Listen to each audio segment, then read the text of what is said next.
आतिश विशाम book 1 part 34। आवाज लुबाबा हैदर, पेशकश मीरे कारवां। कहाँ गया वो? मैं इधर उधर देखते हुए बोला। इस कमरे में ऐसी कोई भी जगह नहीं थी जहां कोई छुप सकता। बाथरूम का दरवाजा चंद इंच के करीब खुला हुआ था। प्रसाद ने होठों पर उंगली रखकर खामोश रहने का इशारा किया और आगे बढ़कर एक झटके से बाथरूम का दरवाजा खोल दिया। बाथरूम भी खाली था। मुझे हैरत थी कि वो शख्स इस कमरे में दाखिल होकर कहाँ गायब हो गया था। अचानक मेरे दिमाग में धमाका सा हुआ। बाथरूम का दरवाजा थोड़ा सा खुला हुआ था। वो शख्स कमरे में आने के बाद बाथरूम में दाखिल हुआ था और यहाँ से गायब हो गया था। यकीनन यहाँ कोई तहखाना मौजूद था और उसका रास्ता भी इस बाथरूम में होगा। मैंने प्रसाद की तरफ देखते हुए सरगोशी की और हम तीनों तहखाने का रास्ता तलाश करने लगे। जानकी देवी एक छोटे से कार्नस पर रखी हुई गणेश देवता की मूर्ति को देख रही थी। अचानक ही उसके जहन में ख्याल उभरा। कई रोज से यहाँ रहते हुए वो उस नतीजे पर पहुंची थी कि स्वामी रघुनाथ तो किसी देवी देवता को मानता नहीं था, फिर गणेश देवता की मूर्ति का यहाँ मौजूदगी का क्या जवाब बनता है, और वो भी बाथरूम में। वो मूर्ति को छू कर देखने लगी। मैं भी उस मूर्ति को देख रहा था। हिंदू अपने देवताओं की मूर्तियां अपने अपने अंदाज में बनाते हैं और उसमें ज्यादा से ज्यादा खूबसूरती पैदा करने की कोशिश करते हैं। गणेश देवता की मूर्ति में हाथी दांत बनाए जाते हैं और किसी में नहीं, लेकिन इस मूर्ति में दांत मौजूद थे। जानकी तकरीबन 6 इंच लंबे एक दांत को छूकर देखने लगी। वो दांत किसी खास अंदाज से मुड़ गया था या दब गया था, लेकिन उसका नतीजा बहुत ही हैरत अंगेज निकला। उसी दीवार के करीब फर्श पर रखा हुआ पानी का टब अपनी जगह से हरकत करने लगा। वो टब सरकता हुआ दूसरी दीवार के साथ जा लगा और टब की जगह फर्श में खला नजर आ रहा था जिसमें सीढ़ियां बनी हुई थी। जानकी ने हाथी के दूसरे दांत को हरकत दी। टब अपनी जगह पर वापस आ गया। उसने दोबारा पहले वाले दांत को दबाया तो बाट टब फिर अपनी जगह से हट गया। प्रसाद, तुम यहीं रुको, मैं और जानकी अंदर जा रहे हैं। अगर कोई आ जाए तो हमें सिग्नल दे देना। मैंने सरगोशी की। तहखाने में उतरना खतरनाक हो सकता है बॉस। क्या हमारे लिए इतना काफी नहीं कि हम दारा के इस ठिकाने के बारे में इतना कुछ मालूम कर चुके हैं जो उसे बदहवास कर देने के लिए काफी है? मेरा ख्याल है कि तहखाने में उतरने का खतरा नहीं मोल लेना चाहिए। हम पहले ही भेड़ियों के भट्ट में घुसे हुए हैं, किसी मुसीबत में न फंस जाएं। ओखली में सर दे चुके हैं, हम मूसलों से क्या डरना। अगर अंदर को खतरा महसूस हुआ तो हम फौरन वापस आ जाएंगे। प्रसाद कुछ कहना चाहता था मगर मैंने हाथ उठाकर उसे रोक दिया। वैसे मैं समझता था कि मुझे तहखाने में जाने से मना करके वो किसी किस्म की बुज़दिली का मुजाहरा नहीं कर रहा था। बुज़दिल होता तो मेरे साथ यहाँ तक ना आता। वो मेरी तरह गर्म दिमाग का नहीं था, सोच समझकर अगला कदम उठाना चाहता था। तो ठीक है जानकी देवी, आप यहीं रुकें। मेरा ख्याल है अलमारी के पीछे खड़ी हो जाइए। आप फौरी तौर पर किसी की नजरों में नहीं आ सकेंगी और ये अपने पास रख लें। मैं बॉस के साथ तहखाने में जाऊंगा। उसने अपना खंजर जानकी की तरफ बढ़ाया। जानकी ने मेरी तरफ देखा और फिर प्रसाद की तरफ देखते हुए बोली, मेरे पास अपनी हिफाजत का सामान मौजूद है। उसने अपने लिबास के अंदर से एक छोटा लेडी ऑटोमेटिक पिस्टल निकालकर हमें दिखाया। मैं चौंके बगैर न रह सका। जानकी ने मुझे अभी तक पिस्तौल के बारे में नहीं बताया था, लेकिन बहरहाल वो हमसे पहले यहाँ आई थी और अपनी हिफाजत का बंदोबस्त के बगैर यहाँ नहीं आ सकती थी। प्रसाद ने मुस्कुराकर मेरी तरफ देखा और उस खला में सीढ़ियों पर उतर गया। मैंने भी उसके पीछे ही सीढ़ियों पर कदम रख दिया और उससे नीचे वाली सीढ़ी पर कदम रखने से पहले मुड़कर देखा। जानकी पिस्तौल हाथ में लिए अलमारी के पीछे छुप गई थी। वो 15 सीढ़ियां थी जिनके इख्तिताम पर एक मुख्तसर सा हॉल था और 3-4 कमरे थे। एक तरफ एक कुशादा राहदारी थी और उस राहदारी में भी आमने सामने 2 कमरे थे। हॉल में मध्यम रोशनी हो रही थी। हम दोनों तमाम कमरों के दरवाजों के की होल्स में झांकते रहे। तमाम कमरे अंदर से तारीक थे। 1-2 दरवाजों के हैंडलों को भी आजमा कर देखा, वो लॉक थे। मैंने प्रसाद की तरफ देखा। वो मेरी निगाहों का मतलब समझ गया। जो कुछ भी था राहदारी वाले कमरों में ही था। हम दबे कदमों चलते हुए राहदारी में आ गए। एक दरवाजे के की होल से झांक कर देखा। अंदर रोशनी तो हो रही थी, लेकिन किसी की मौजूदगी के आसार दिखाई नहीं दे रहे थे। अगर कोई था भी तो की होल की रेंज में नहीं था। मैंने प्रसाद को वहीं रुकने का इशारा किया और खुद सामने वाले दरवाजे की तरफ मुतवज्जो हो गया। दरवाजा थोड़ा सा खुला हुआ था, मगर मैं एहतियातन की होल में झांकने लगा। की होल से आंख लगाते ही मैं चौंक गया। उस कमरे में 3 आदमी थे। 2 तो सामने नजर आ रहे थे और तीसरा साइड में कुर्सी पर बैठा था। उसकी सिर्फ टांगे नजर आ रही थी। सामने जो 2 आदमी नजर आ रहे थे उनमें एक स्वामी रघुनाथ था। मेरे ख्याल में वो दुनिया का बदहैयत तरीन शख्स था। उसे देखकर ही कराहियत महसूस होती थी और मुझे हैरत थी कि जवान और हसीन लड़कियां नफरत किए जाने के लायक उस शख्स से कैसे लिपटी रहती थीं। कमरे में दूसरा आदमी दारा था, जिसके सामने एक रंगीन टेलीविजन सेट रखा हुआ था और वो किसी डिवाइस को हरकत दे रहा था, जिससे स्क्रीन का मंजर लम्हा बलम्हा तब्दील हो रहा था। मुझे समझने में देर न लगी कि यहाँ शॉर्ट सर्किट टीवी सिस्टम नस्ब था और दारा इस डिवाइस के जरिए बाहर लगे हुए किसी कैमरे को मॉनिटर कर रहा था। टीवी स्क्रीन पर बाहर के शेड और उसके आसपास का मंजर था जो हर लम्हा तब्दील हो रहा था। एक स्पॉटलाइट सी थी जो हरकत करती हुई महसूस होती थी। बाहर अगरचे तारीकी थी, लेकिन टीवी स्क्रीन पर हर मंजर रोशन नजर आ रहा था, जिसका मतलब था कि कैमरे में इंफ्रारेड शॉ वाले लेंसेज लगे हुए हैं जो तारीकी में भी देखने की सलाहियत रखते थे, और दारा इसी कैमरे को मॉनिटर करते हुए बाहर का मंजर देख रहा था। बाहर खासी अफरा तफरी फैली हुई थी। दारा के 5-6 गुर्गे बदस्तूर लोगों के सरों से हुट खींच रहे थे। एक जगह कुछ हाथापाई का मंजर भी दिखाई दिया था। हैरत है, वो लोग कहाँ गायब हो गए? दारा कुर्सी पर बैठे हुए शख्स की तरफ देखकर बड़बड़ाया। उसकी आवाज बहुत हल्की थी। वो बाहर तो जा नहीं सकते। उस शख्स की आवाज सुनाई दी। इस चार दीवारी के अंदर इस वक्त 350-400 लोग मौजूद हैं। इस तरह सबको चेक करना इतना आसान नहीं। एक तरीका हो सकता है कि स्वामी आज का सेशन खत्म होने का ऐलान कर दे और इस तरह बाहर जाते हुए इन सबको चेक किया जा सकता है। हाँ, मेरा ख्याल है यही करना पड़ेगा। स्वामी को सेशन खत्म करने का ऐलान करना ही पड़ेगा। दारा ने कहा, मैं ऐसा नहीं कर सकता। स्वामी ने जवाब दिया, तुम्हारे आदमियों ने पहले ही बहुत गड़बड़ फैला दी है। अगर ऐसा होता रहा ना तो कोई भी यहाँ नहीं आएगा। अपने आदमियों से कहो ये तमाशा खत्म कर दें। यहाँ ऐसे लोग भी आते हैं जो मुआशरे में बहुत बाइज्जत मकाम रखते हैं। इन्हें इस तरह दूसरों के सामने बेनकाब किया जा रहा है। अगर वो लोग हत्थे से उखड़ गए ना तो उन्हें संभालना मुश्किल हो जाएगा। मुझे इसकी कोई परवाह नहीं कि किसके साथ क्या हो रहा है। मुझे वो लड़का चाहिए हर सूरत में। अगर आज वो इस चार दीवारी से बाहर निकल गया तो मैं उसकी नजरों में जलील हो जाऊंगा। दारा ने गुर्रा कर कहा, वो तो तुम हो ही। स्वामी ने जवाब दिया, वो यहाँ से बचकर नहीं जाएगा। मैं कोई तरीका सोचता हूँ। पहले तुम अपने आदमियों से कहो कि ये तमाशा बंद करें और मजीद इश्तियाल ना फैलाएं। दारा ने भी जवाब में कुछ कहा जिसे मैं सुन नहीं सका, क्योंकि ठीक उसी लम्हे दूसरे कमरे का दरवाजा खुल गया था। मैंने तेजी से घूमकर देखा। रामन प्रसाद एक दराज कामत आदमी को गिरफ्त में लेने की कोशिश कर रहा था। धींगा मुश्ती की आवाजें शायद दारा वाले कमरे में भी सुन ली गई थी। कौन है बाहर? क्या हो रहा है? दारा ने चीखती हुई आवाज में कहा। मैंने झुककर कीहोल से आंख लगा दी। दारा नीमवा दरवाजे की तरफ बढ़ रहा था। मैं एकदम सीधा हो गया और बड़ी फुर्ती से बाहर से दरवाजे का कुंडा लगा दिया। अंदर से तो पहले दरवाजा खोलने की कोशिश की गई, फिर दरवाजा जोर जोर से धड़धड़ाया जाने लगा। साथ ही दारा के चीखने की आवाज भी सुनाई दे रही थी। दरवाजा खोलो। कौन हो तुम? मैं तुम्हें ऐसी सजा दूंगा कि जिंदगी भर याद रखोगे। दरवाजा खोलो। मिस्टर दारा, मुझे सजा देने की हसरत तुम्हारी कभी पूरी नहीं होगी। मैं तुम्हें यह बावर कराना चाहता था कि पाताल तक भी मैं तुम्हारा पीछा कर सकता हूँ। मैं अगर चाहूँ तो इस आश्रम को आग लगाकर तुम्हें राख कर सकता हूँ, लेकिन इस तरह बहुत से बेगुनाह भी मारे जाएंगे। मैं जा रहा हूँ और मुझे उम्मीद है बहुत जल्द हमारा 1-to-1 मुकाबला होगा और मैं तुम्हारा हिसाब बेबाक कर दूंगा। हरामजादे, मैं तुझे जिंदा नहीं छोड़ूंगा। अंदर से दारा की धाड़ सुनाई दी। प्रसाद उस आदमी को बुरी तरह रगेत रहा था, लेकिन फिर देखते ही देखते वो आदमी प्रसाद पर हावी हो गया। प्रसाद जमीन पर था और वो आदमी उसके सीने पर सवार था। उसका हाथ बुलंद होते देखा तो मैं कांप उठा। इससे पहले कि वो खंजर का वार प्रसाद के सीने पर करता, मेरा खंजर उसकी पुश्त में पेवस्त हो गया। उस शख्स के मुंह से खौफनाक चीख निकल गई। मैंने खंजर एक झटके से खींच लिया। प्रसाद ने उसे धक्का देकर एक तरफ गिराया और फुर्ती से उठ गया। उसने जमीन पर पड़ा हुआ खंजर उठाया और उस शख्स के सीने में पेवस्त कर दिया। उसके मुंह से एक और भयानक चीख निकली। दूसरे कमरे से दारा के धाड़ने की आवाजें अब तक सुनाई दे रही थी। फिर एक और आवाज सुनाई दी। दूसरा दरवाजा, अंदर वाला दरवाजा खोलो और माइक सिस्टम पर अपने आदमियों को अलर्ट कर दो। जल्दी करो। ये स्वामी की आवाज थी। अगरचे कमरे के दरवाजे को मैंने बाहर से लॉक कर दिया था, ताहम स्वामी इतनी तेज आवाज में अहकाम सादिर कर रहा था कि मैं उन्हें बासानी सुन सकता था। प्रसाद, भागो। वो बाहर आने के लिए कोई और रास्ता इस्तेमाल कर रहे हैं। अगर उन्होंने माइक सिस्टम पर अपने आदमियों को अलर्ट कर दिया तो हमारे लिए यहाँ से निकलना मुश्किल हो जाएगा। मैंने चीखते हुए कहा। प्रसाद ने उस शख्स के सीने से अपना खंजर खींच निकाला और हॉल की तरफ दौड़ा। इस मुख्तसर सी राहदारी से निकलकर हम हॉल में पहुंचे ही थे कि ऊपर से एक निस्वानी चीख की आवाज सुनाई थी और इसके फौरन बाद एक फायर हुआ। यह पिस्तौल या रिवॉल्वर के फायर की आवाज थी। मेरा जहन जानकी की तरफ गया और मैं तेजी से दौड़ता हुआ प्रसाद से पहले ऊपर जाने वाली सीढ़ियों पर पहुंच गया।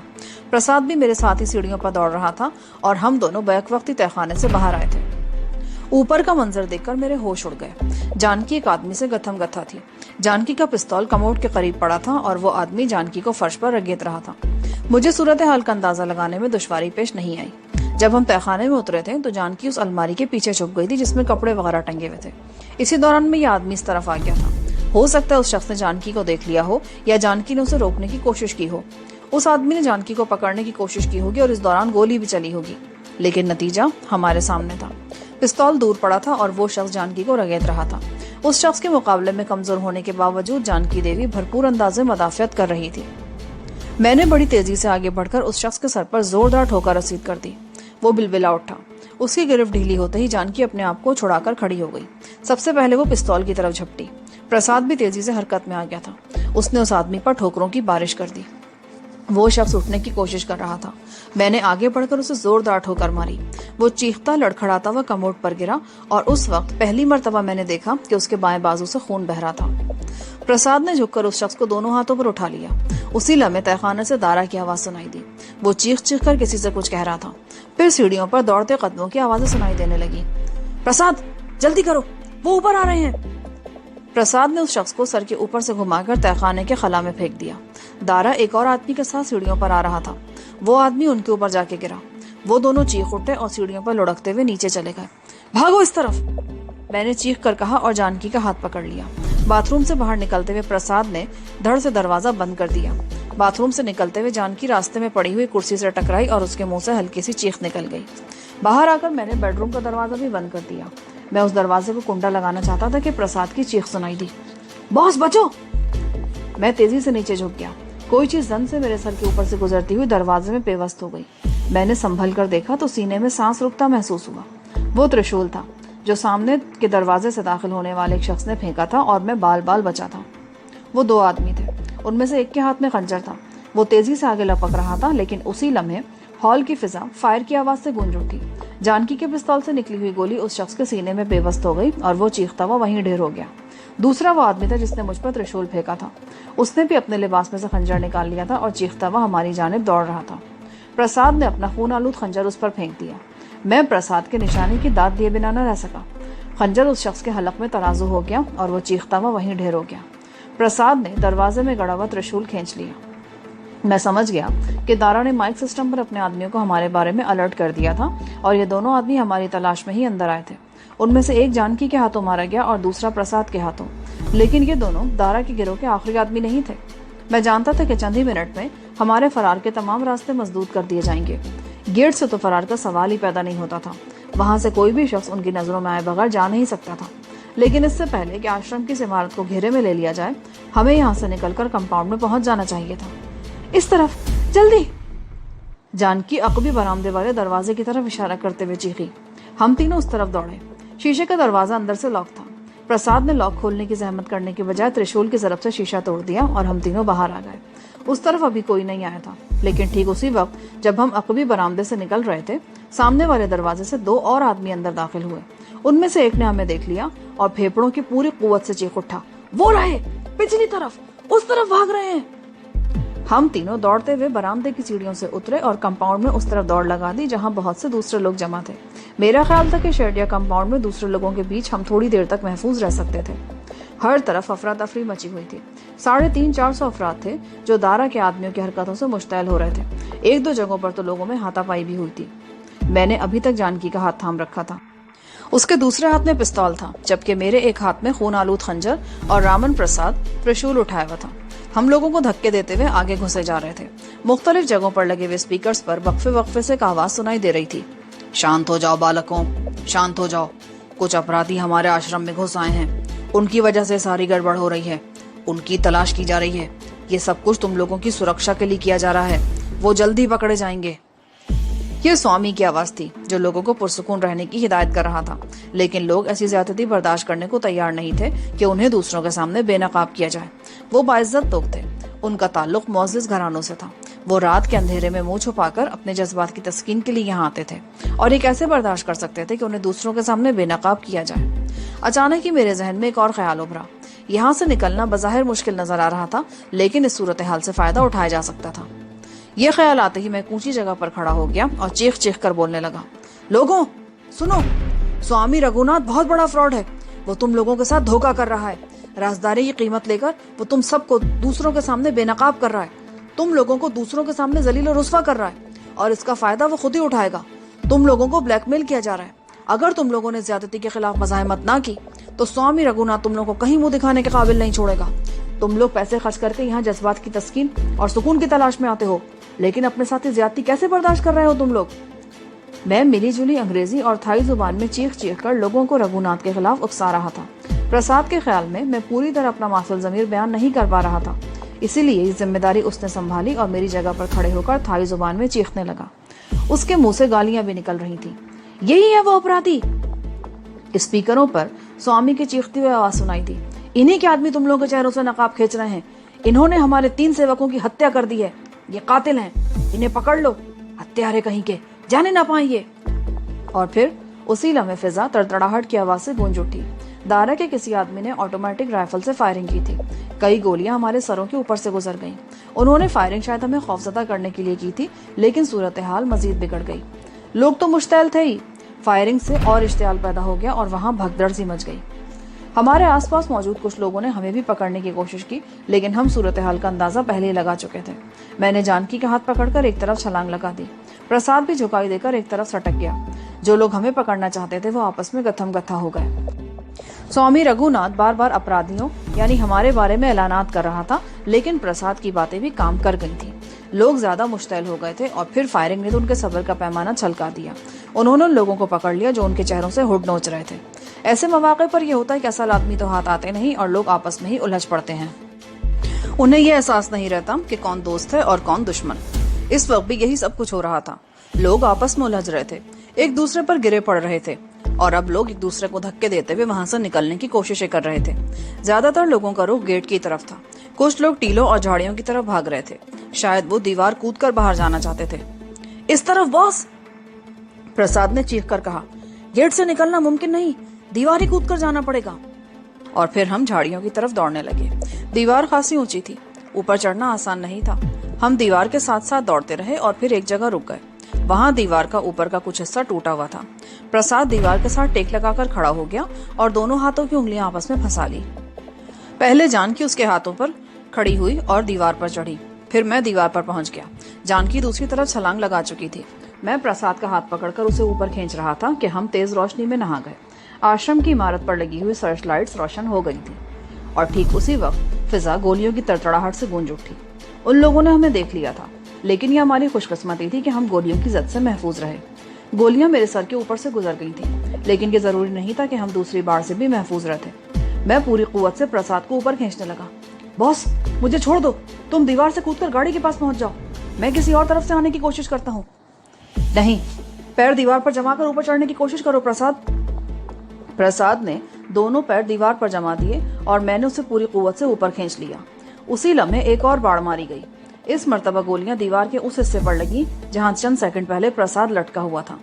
वो जैसे ही दीवार पर पहुंचा, हमने दूसरी तरफ छलांग लगा दी और उसके साथ ही प्रसाद के मुंह से हल्की सी चीख निकल गई। बाहर से दीवार तकरीबन 15 फुट ऊंची थी। जमीन भी हमवार नहीं थी और तारीकी में यह अंदाजा लगाना दुश्वार था कि नीचे क्या है।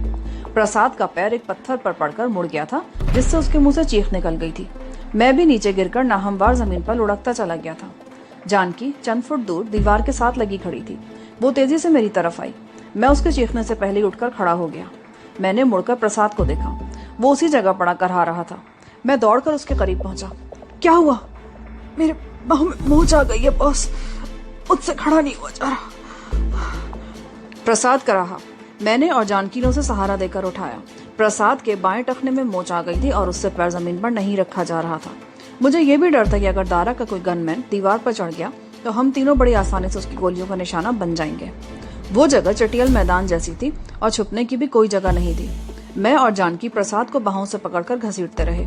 आश्रम के गेट के आसपास भी हंगामे की सी कैफियत नजर आ रही थी।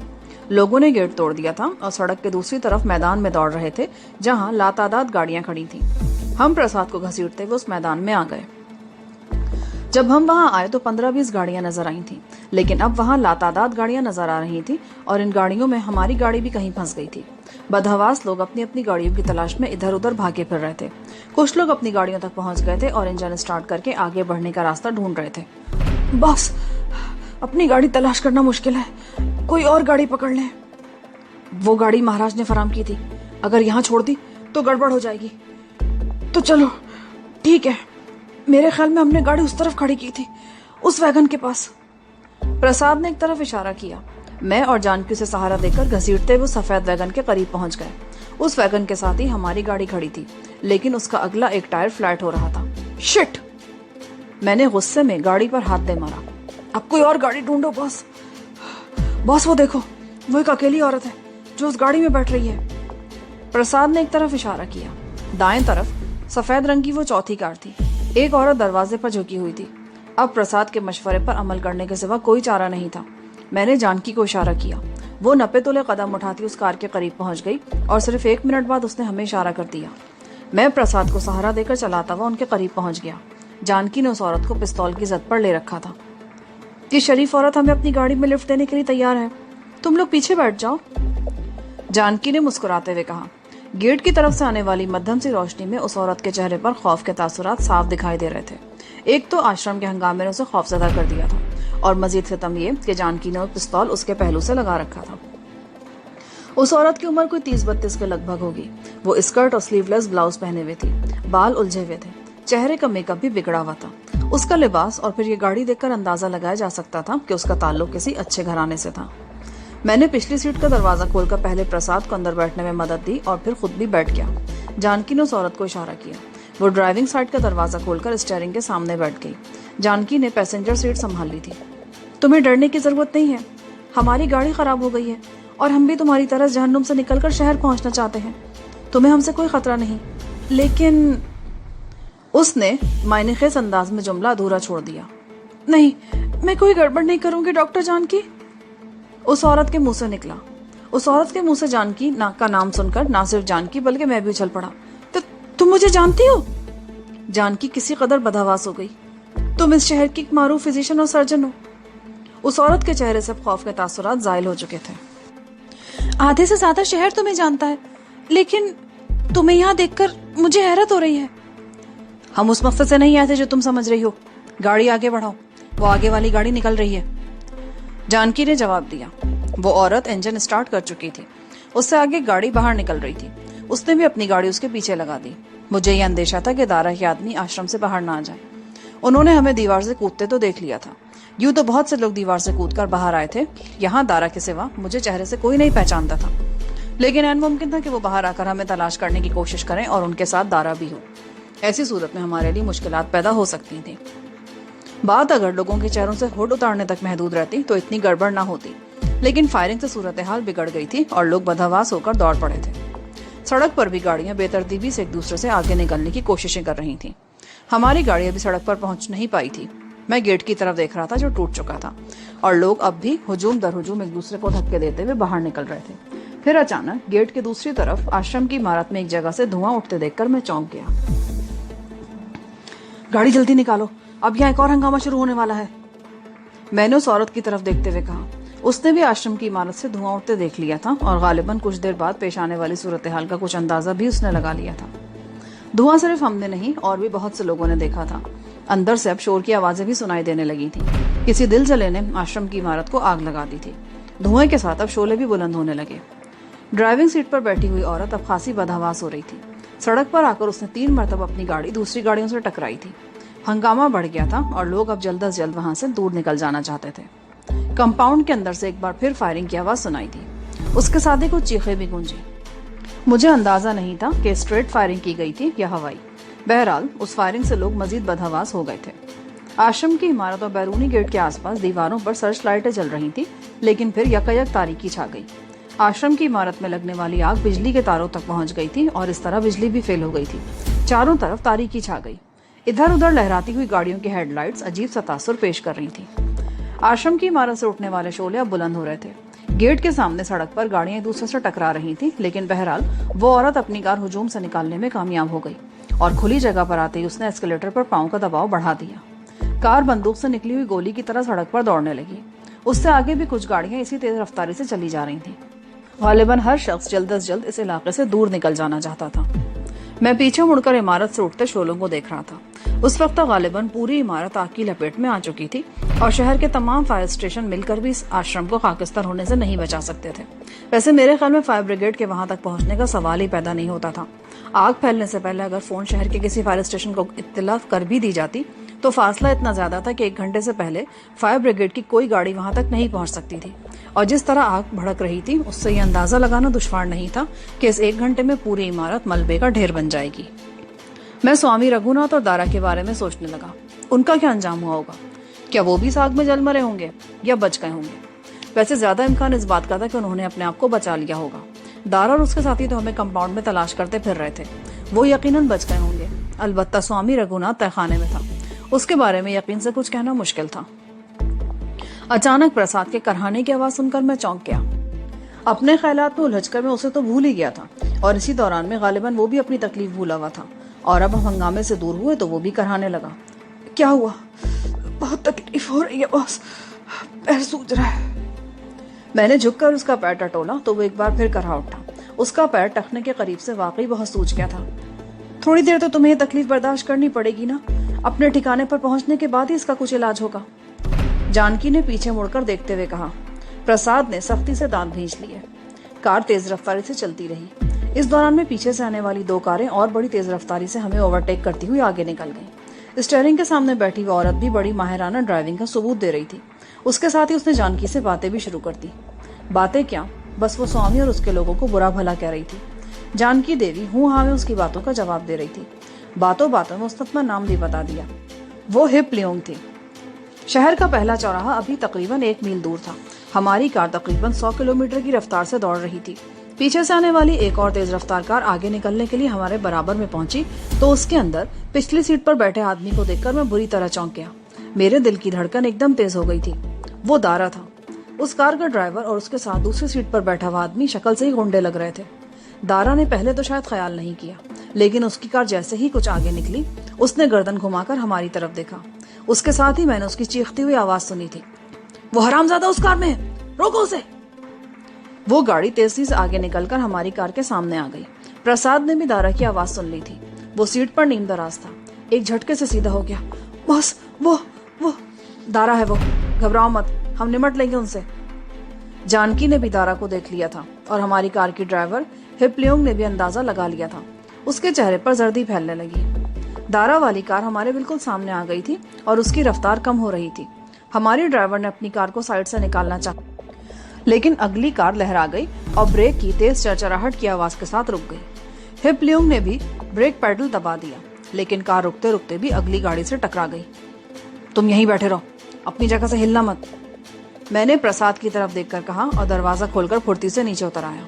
दारा और उसके दोनों साथी भी अपनी कार से उतर आए थे। मुझे मालूम था तुम भागने में देर नहीं लगाओगे, इसीलिए मैंने भी वहां रुककर वक्त जाया करना मुनासिब नहीं समझा। दारा मेरी तरफ बढ़ते हुए बोला। उसके हाथ में पिस्तौल था। पकड़ो इसे। उसने अपने गुर्गों को हुक्म दिया। पहले मैं इसे खत्म करना चाहता था, पर अब मुझे ये जिंदा चाहिए। अगर ये ज्यादा मज़ाहमत करे तो एक आधी हड्डी तोड़ देना, पर मरना नहीं चाहिए इसे। ये मेरे लिए बहुत कीमती हो गया है अब। बस ये 2 आदमी, क्या तुम समझते हो ये मुझे काबू कर सकेंगे? अब तुम कुछ नहीं कर सकोगे कुत्ते के पिल्ले। तो फिर देखना कुत्ते की तरह भौंकता कौन है, मैं या तुम? मैंने जवाब दिया और उन दोनों के करीब आने का इंतजार करने लगा। वो दोनों मुझसे चंद फुट दूर थे और जारहाना अंदाज में मेरी तरफ बढ़ रहे थे। उन जैसे 2 तो क्या, मैं 4 आदमियों से भी निमट सकता था, लेकिन मेरे लिए सबसे बड़ा खतरा दारा के हाथ में पकड़ा हुआ पिस्तौल था। जाहिर है वो मुझे मज़ाहमत का मौका नहीं देना चाहता था। मैं ऐसी शशोपंज में था कि ठीक उसी लम्हे फिजा फायर की आवाज से गूंज उठी। कार में बैठी जानकी ने अपने पिस्तौल से गोली चला दी। गोली दारा के पिस्तौल वाले हाथ पर लगी। वो चीख कर उछला। पिस्तौल उसके हाथ से छूटकर दूर जा गिरा। जानकी बड़ी फुर्ती से दरवाजा खोलकर नीचे उतर आई थी। दारा ने एक बहुत बड़ी गलती ये की थी कि उसने कार में बैठी औरतों को नजरअंदाज कर दिया और सारी तवज्जो मेरे ऊपर मबजूल रखी, जिसका उसे खमियाजा भुगतना पड़ गया। अब अगर तुम में से किसी ने भी हरकत की तो मैं गोली मार दूंगी, जानकी ने गुर्राते हुए कहा। दारा एक तरफ खड़ा था और वो दोनों गुंडे दूसरी तरफ। जानकी पिस्तौल का रुख कभी एक तरफ करती, कभी दूसरी तरफ। दारा ने अपने गुर्गों की तरफ देखा और उन्हें आंख से इशारा कर दिया। वो दोनों गुंडे आहिस्ता आहिस्ता मेरी तरफ बढ़ने लगे। जानकी ने पिस्तौल का रुख उनकी तरफ करके उन्हें ललकारा और दारा ने इस मौके से फायदा उठाते हुए जानकी पर छलांग लगा दी। जानकी ने गोली चलाई, मगर इस मर्तबा उसका निशाना खता हो गया। दारा ने आगे बढ़कर बड़ी फुर्ती से उसके हाथ पर जोरदार ठोकर लगाई। पिस्तौल जानकी के हाथ से छूटकर दूर जा गिरा। दारा ने उसे संभलने का मौका दिए बगैर अपनी गिरफ्त में ले लिया। दोनों गुंडे बैक वक्त मुझ पर हमलावर हुए थे। उनका अंदाज स्ट्रीट फाइटरों जैसा था। मैं दिफाई अंदाज में आहिस्ता आहिस्ता पीछे हटने लगा। वो दोनों बहुत करीब आ गए। इससे पहले कि वो मुझ पर हमलावर होते, मैं बड़ी फुर्ती से नीचे बैठ गया और बाएं पैर की एड़ी पर घूमते हुए लात चला दी। उनमें से एक तो पिंडली पर मेरे पैर की ठोकर लगने से ढेर हो गया, लेकिन दूसरा बर वक्त उछलकर अपने आप को बचा गया। पर मैंने उसे मौका नहीं दिया। अपने आप को बाएं तरफ झुकाकर दोनों हथेलियां जमीन पर टिकाकर मैं पूरे कद से कलाबाजी खा गया और मेरे पैर की ठोकर उसके जबड़े पर लगी। उसके लिए यह हमला गैर मुतवक्को था। वो करहाता हुआ लड़खड़ा कर पीछे गिरा। यहाँ पर पार्ट 34 का इख्तिताम होता है। आगे कहानी सुनने के लिए पार्ट 35 समाप्त फरमाएं।